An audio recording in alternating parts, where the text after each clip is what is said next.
jamaah melebihi 20 orang kita buat 2 kali karena mungkin ada batasan-batasan tertentu. Community kita orang Aceh di sana.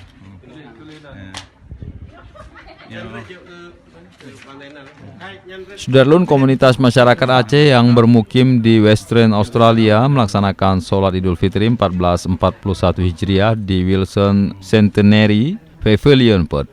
Yang diimami oleh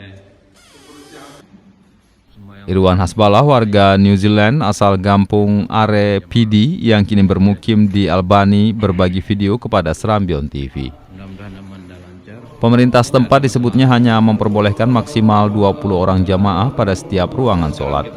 Hal ini sebagai upaya antisipasi dan mencegah penyebaran wabah COVID-19 di negara tersebut. Adapun khutbah Idul Fitri 1441 Hijriah diisi oleh Tengku Mahyudin, Ustadz asal Tangsel PD yang sejak 2 tahun lalu menetap di Perth. Setelah sholat selesai, komunitas Aceh di Perth melaksanakan halal bihalal, namun tetap dengan jumlah orang yang juga dibatasi demi mencegah penyebaran COVID-19. Sementara Ketua Aceh Society Western Australia, Asrul atau akrab disapa Bang Yon, mengatakan saat ini ada sekitar 35 kepala keluarga atau 350 jiwa warga Aceh yang tinggal di kota Perth.